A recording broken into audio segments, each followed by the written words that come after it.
No, el Parlamento aprobó un reajuste salarial de un 3,2% para el sector público. Vamos a hablar de este tema junto al diputado independiente Pepe Out. Muchísimas gracias por acompañarnos, diputado. Quiero preguntarle primero el balance general de todo este proceso en que hay primero un rechazo, en que no obtiene ni un solo voto el gobierno, después un segundo rechazo, después una negociación. ¿Cómo vio todo el proceso que termina con hoy día los trabajadores molestos frente a la moneda, protestando y con frases como diciendo que la presidenta y su gobierno han traicionado los principios del socialismo?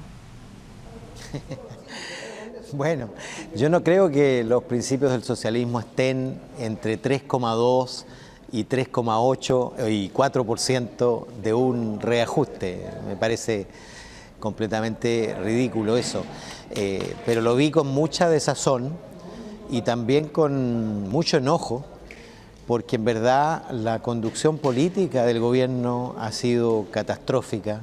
El comité político ha brillado por su ausencia. Solo recién ayer, habiendo previamente un veto, habiendo previamente una mixta, habiendo una votación anterior, en fin, no se empleó a fondo el comité político para conseguir salir de la situación en que se metieron, prolongando un conflicto, a mi juicio, artificialmente, que al final terminó costando bastante más de lo que habría costado esas 8 décimas, que costaron 125.000 millones de pesos.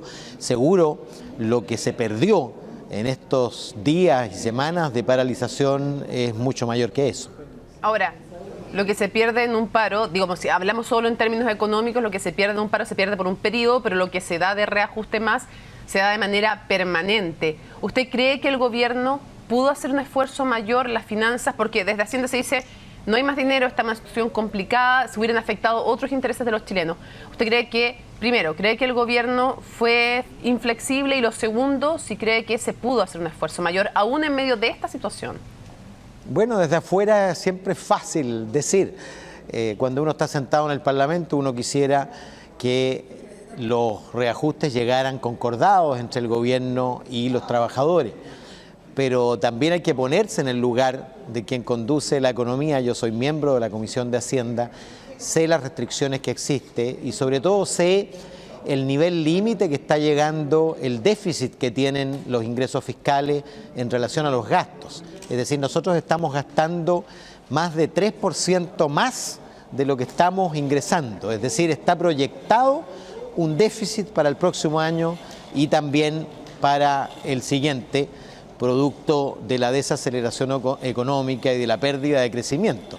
Y efectivamente, si el gobierno hubiera apostado a incrementar ese 3,2%, habría tenido que echar mano a alguna otra decisión, a alguna otra iniciativa. Para que te hagas una idea, las 8 décimas de diferencia equivalen a subir, por ejemplo, un 10% la pensión básica solidaria, que es lo que se hizo justamente la semana pasada. Todas las decisiones tienen costo alternativo y hacer eso habría implicado, obviamente, dejar de invertir en otras áreas, y esa es una decisión que le corresponde tomar al gobierno. Y a mí me parecía que los diputados que forman parte de una coalición y que fueron electos con una presidenta, si la presidenta, después de agotados los trámites legislativos, hace un veto presidencial con una cifra, es porque eso es lo que puede, y lo mínimo es que sus parlamentarios la apoyen, cosa que no ocurrió, por lo menos con todos. Ahora los trabajadores dicen, ¿qué cambió entre la primera vez que los diputados ninguno dio ni un solo voto y la última vez? Para ellos decían que habían finalmente traicionado a los trabajadores, porque si al principio habían estado en desacuerdo y el número seguía siendo 3,2, más allá de bonos más, bonos menos, ¿por qué no se habían opuesto de nuevo los parlamentarios?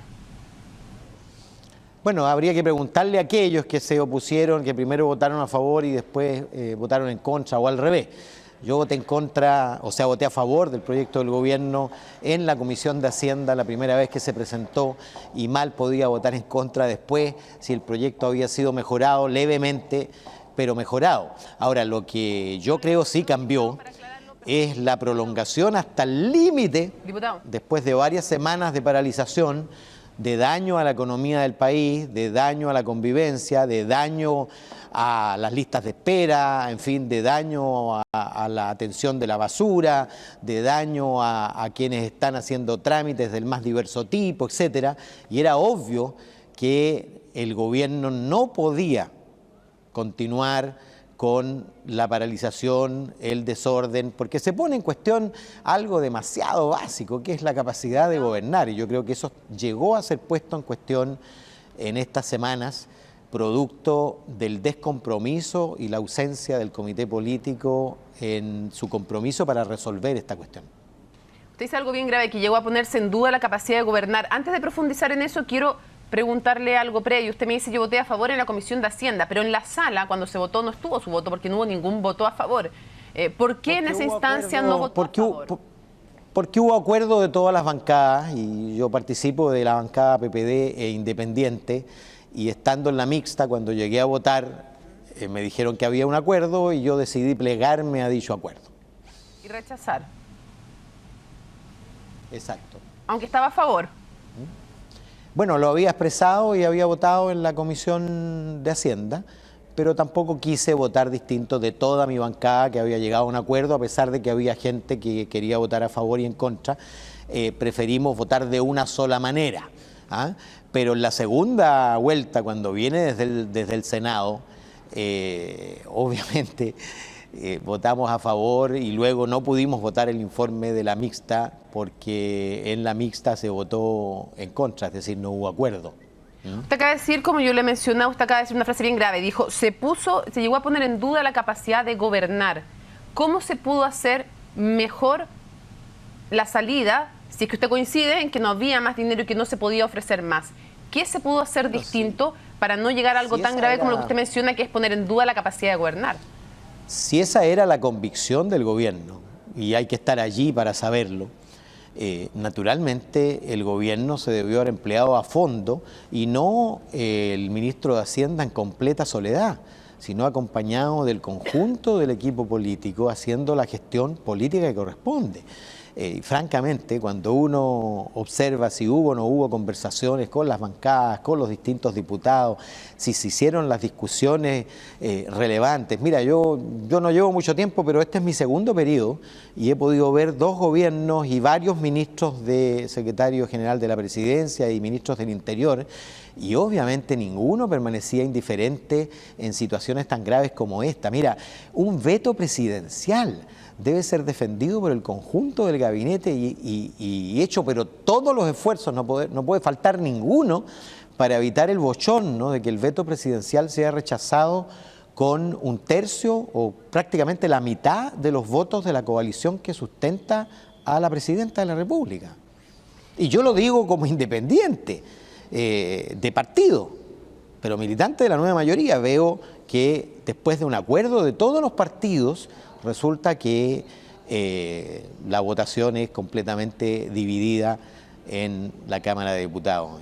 A mi juicio eso fue bochornoso, porque finalmente cuando los partidos que sustentan un gobierno llegan a una decisión y a un compromiso casi solemne y luego vienen al Parlamento y ese compromiso solemne se diluye y no está tampoco el gobierno para hacer cumplir ese compromiso tomado el día anterior, francamente es obvio, se pone en duda la capacidad de gobierno. Para cerrar, diputado, quiero ir brevemente a otro tema que tiene que ver con el expresidente Sebastián Piñera. Está la comisión investigadora, pero quiero ir al tema de fondo respecto de este fideicomiso que era ciego respecto de las empresas en Chile y que tenía, según dice el expresidente Sebastián Piñera, delegados sin posibilidad de informarle alguna la administración en Bancar Internacional de lo que tuviera que ver con el exterior. Fideicomiso ciego por una parte y delegación de administración en otra empresa. Entonces quiero preguntarle cómo ve el tema de los potenciales conflictos de interés. Y segundo, hoy día conocíamos también un seminario en que el expresidente Sebastián Piñera había hablado hace un par de años en contra de los paraísos fiscales, y la empresa Bancar tiene sede en un paraíso fiscal. Mira, yo quiero decir dos cosas. Primero, que es evidente que las características de Sebastián Piñera, de su fortuna, de sus inversiones, le abren un flanco de potenciales conflictos de interés prácticamente infinitos. Pero segundo, quiero decir con toda claridad, yo no tengo la más mínima duda de que el presidente Piñera, en el ejercicio de su responsabilidad presidencial, se la jugó por el mejor resultado de La Haya y no estuvo pensando en una eventual ganancia que pudiera tener en su inversión en Perú, independientemente de si supiera o no supiera de su existencia. Ahora, quiero decir que es un problema, naturalmente, y es un problema además porque el fideicomiso ciego, en el momento en que él lo estableció, según las leyes vigentes, no era completamente transparente ni incluía todas las inversiones. Particularmente no incluía las inversiones en el extranjero, que son el 80% de su patrimonio, y en consecuencia para un presidente siempre será complejo por las relaciones internacionales. Mira, nosotros ya supimos de un conflicto de interés, no sé si recuerdas, en un viaje al Perú, en una entrevista con presidente y ministro de Transporte, donde se hablaron cuestiones relacionadas con LAN Perú y el establecimiento de una línea aérea, o también con el Ecuador a propósito de las Galápagos, en fin. La condición de hombre de negocios de Sebastián Piñera obviamente que lo pone siempre y lo pondrá en lo sucesivo en el debate respecto de los conflictos de interés, por un lado, y la separación entre la política y los negocios. Diputado Pepe Pero es Out, su sino. Sí, diputado Pepe Out, muchísimas gracias por acompañarnos en CNN Chile. Que tenga muy buenas tardes. Gracias, Mónica. Chao.